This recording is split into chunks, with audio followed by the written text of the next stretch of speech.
You are about to hear yet another exciting international rescue adventure. One that, by a strange coincidence, also involved Parker and myself, but not in our official capacity as international rescue agents. The scene is set in London, the Bank of England to be precise. Lord Silton, the governor, and an old acquaintance, had secured our advice on having a new ultra-modern vault installed at the bank. Now, Parker, who, as you all probably know, has done, spent a lot of time on the subject of safes and alarm systems, was of immense help. Let us take up the story at the Bank of England soon after the vault had been installed.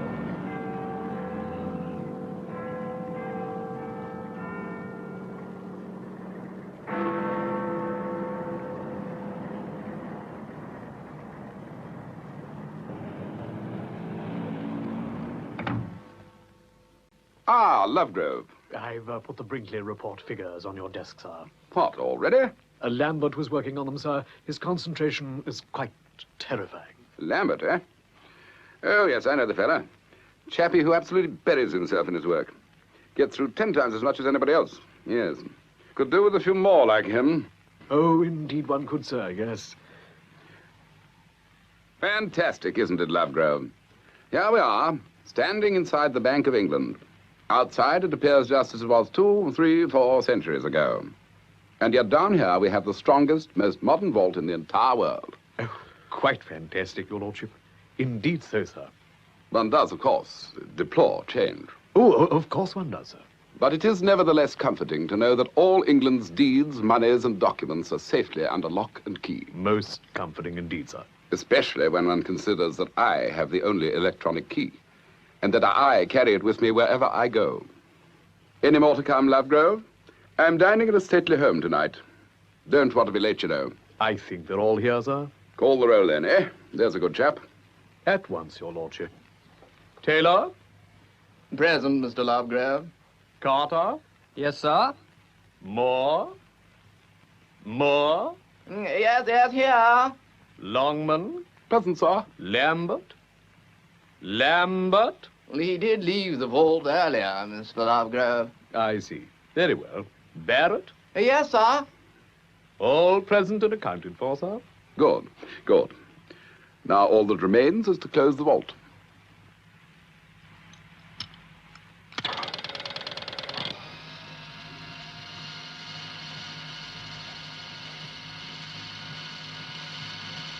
Lovegrove, we can rest assured that nobody will ever break into here.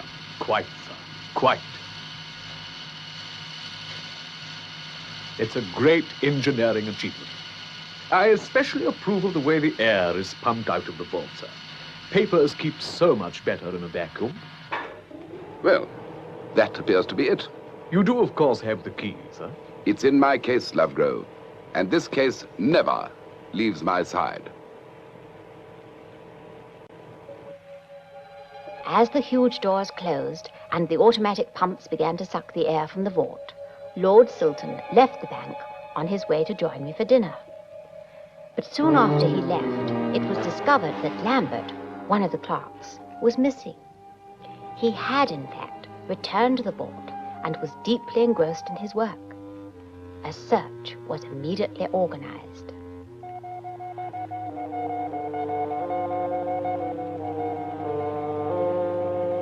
Well, we've checked everywhere else, and Lambert's still missing. Perhaps he is locked in the vault.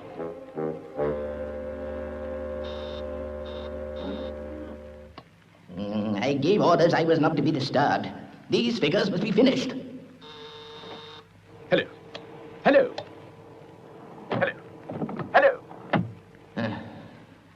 Perhaps I'll get some peace and quiet now. He's in there, all right, but he's rung off. Lambert always did bury himself in his work. You'll get no Look sense. at the indicator. In another 2 hours, all the air will be pumped out. We can't stop it, and we can't open the vault.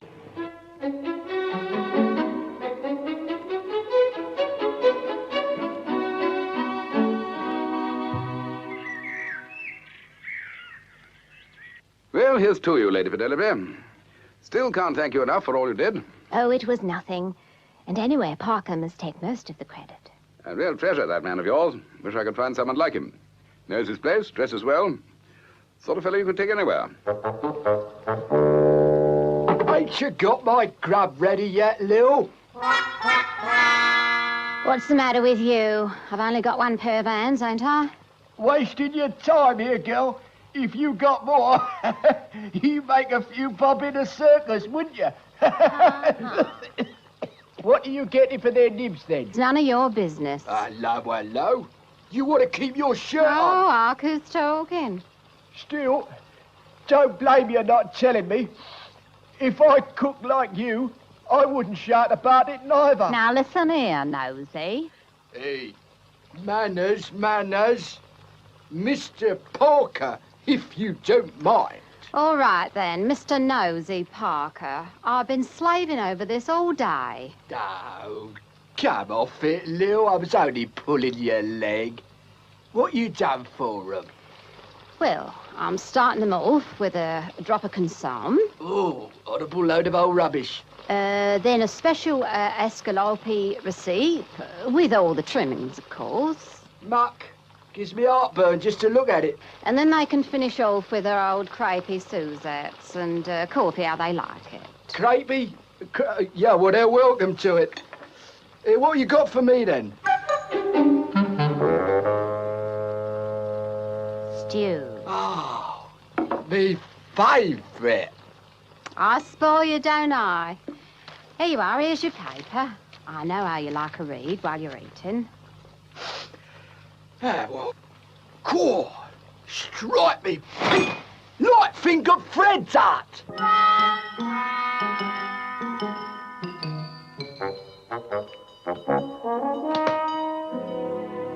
You rang, madam? Yes. You may serve coffee now, Parker. Yes, milady. Would you like Parker to take your briefcase? No, thank you. It never leaves my side, you know. Everywhere I go. Good heavens. What's that noise? What is it? It's the emergency call system. I'm wanted at the bank immediately. Emergency? You mean the bank is being robbed? It could be. Beg jobbing. Clumsy nincompoop! Parker! I'm sorry, milady. I don't know what came over me. Must be a sudden shock. Well, get something to clean up this mess. I'm terribly sorry, Lord Silton. No time for apologies. I must ring the bank immediately. Neither his lordship or I noticed the departure of Parker, who made his way down to the cellar and began tampering with some electric cables. Lord Silton had meanwhile contacted the bank. Ah, Lovegrove.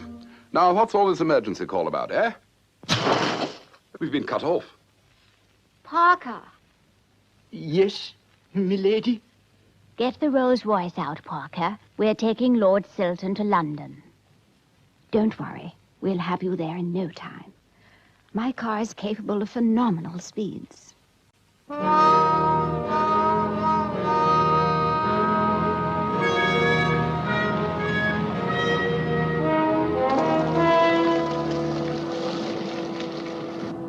It's a very smooth ride.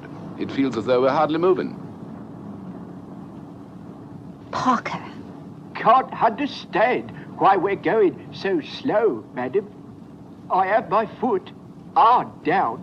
I don't know what you're up to, but get us to London, quickly.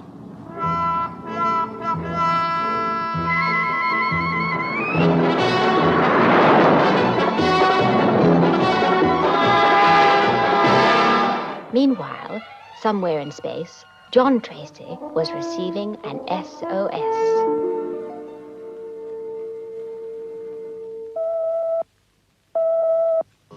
Go ahead, John. Emergency call from London, England, requesting immediate action. Okay, John. I'll get you to brief Scott. FAB, I'll clear the air and remain on standby. Okay, Virgil, away you go. Pod 5. Alan will be joining you. Okay, Father. This was what the boys had been waiting for. After a week of rest, they were raring to go. As Virgil stood against the tall portrait on the wall, it hinged backwards, sliding him onto the chute which carried him down to Thunderbird 2. Alan had already boarded the passenger elevator and was on his way down to the hangar. When all was ready, Thunderbird 2 took off. Destination England, carrying with it Pod 5, containing the mole and an assortment of cutting gear. Then Scott, after receiving a briefing from Thunderbird 5, made his way via the moving walkway to the flight deck of Thunderbird 1, and within moments was airborne.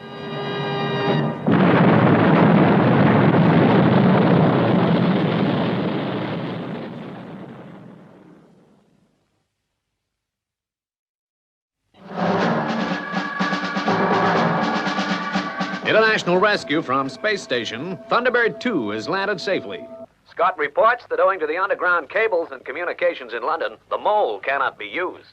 If they can't tunnel their way in, they'll never rescue that poor man. The journey to London seemed to be taking ages, and Parker was so evasive when asked if anything was wrong. Lord Silton, too, kept anxiously studying his watch. Finally, we turned into a country lane which ran for miles, then abruptly ended. Well, that was the last straw. Well, I'm waiting for your explanation, Parker. I seem to have lost my way, milady. Lost your way to London? Yes, ma'am. Step outside, Parker. I want a word with you.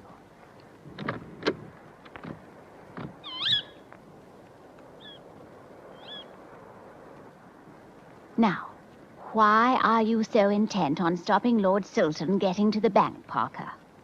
Me, milady? Yes, you.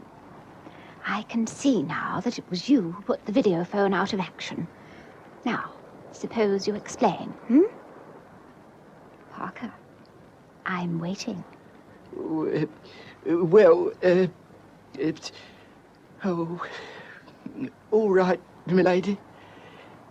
It all began the last time I was away. In prison, you mean? Well, if you want to put it that way, milady. I shared a cell with a gentleman known to the trade as Light-Fingered Fred. Go on, Parker. Well, I was resting on my bunk one day when Fred said, "Here, nosy. "What's the matter now?" What you gonna do when you get out?" "Oh, I don't know. I haven't thought about it much." No, listen. I think it's important. I mean, it's only right that a bloke should have ambition, Look, I don't want to waste these 10 years I'm doing. You know, I'm gonna learn from them, nosy. Oh, planning for the future, are you, Fred? Yeah, that's right. That's it exactly. Learn from your mistakes. Look, I may not have been a friend of society up till now, but I'm going to reform and settle down. Just as soon as I knocked off the Bank of England. You robbed the Bank of England? Not half. Oh, you mark my words. I shall break into the vault, and I personally will do the Bank of England.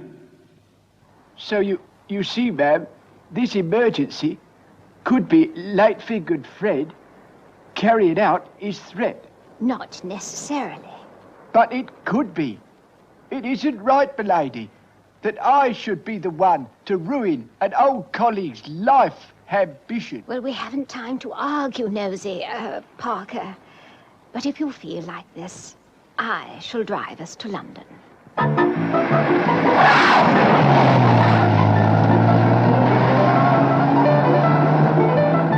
We're approaching a tree, madam.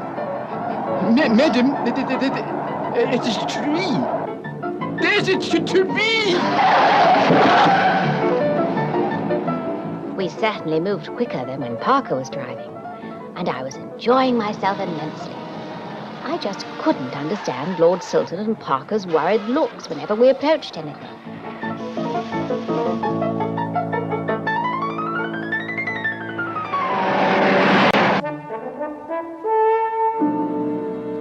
you can't cut through the door. Well, not in the available time. We've just got to come up from below. Any suggestions, Brains? Well, not at this moment, Mr. Tracy. There must be an answer somewhere. And I think I know what it is. You, Grandma? You want to come out the ground, but you can't use the mole. That the problem? You got it. Well, it seems I remember when I was a little girl, my grandma talking about the old London subway. Trains under the ground. New York had 'em as well. Of course, that was before this newfangled overhead monorail system. Hey, you may have something there. Scott, check and see if those subway tunnels are still in existence. Luckily, they were still there, but now they were very derelict. Then, Virgil and Alan, mounted on hoverbikes, made their way underground. Look, Alan, Piccadilly Circus. Yeah, sure is a change from being up in space. Come on, this way.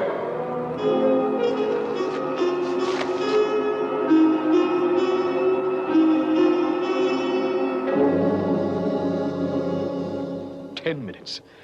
That's all there's left. Any news of the guy who's got the key?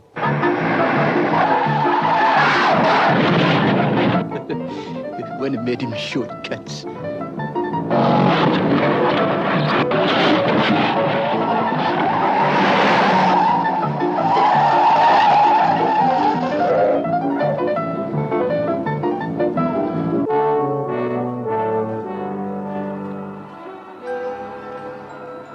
We made it. The Bank of England. Let's find the elevator shaft.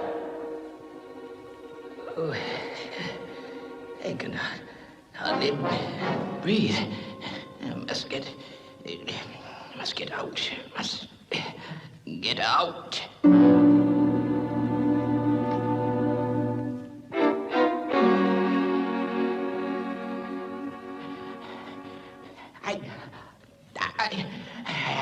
I'm locked in. The air's nearly pumped out.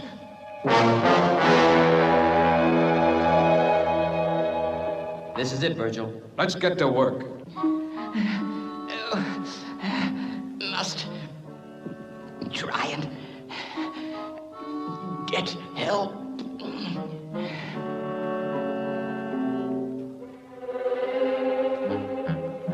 Lambert was pretty desperate now. He could hardly breathe, and the slightest movement left him gasping for air.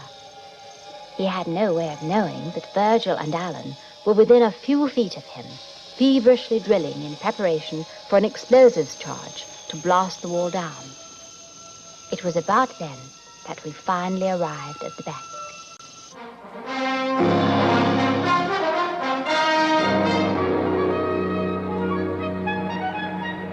Journey's End.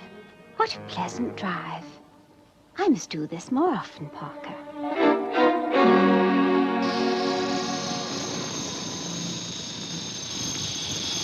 We'll be through any time.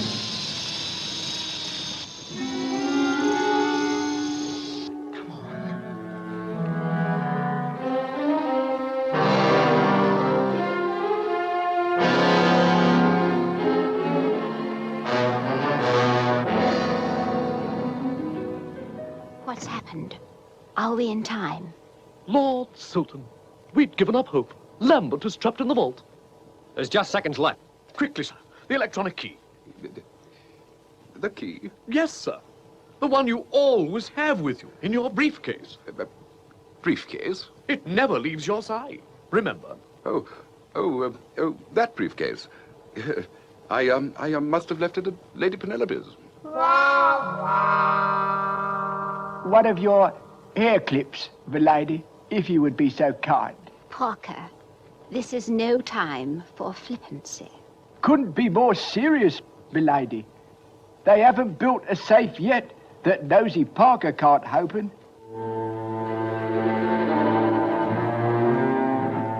The last seconds were ticking away as Lambert reached the phone.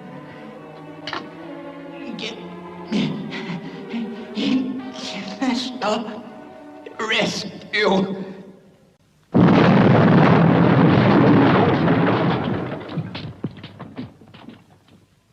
We're through! Who are you? You okay? Guess we just made it. We're international rescue. International rescue? Well, I knew you were highly efficient, but this is ridiculous. As he spoke, the vault doors began to open. I'm afraid I've ruined your hairpin, milady. Parker, you're an old rascal. Yes, milady. Did you see that, Lovegrove? The Bank of England vault opened with a hairpin. Outrageous. Oh, indeed, sir. Outrageous.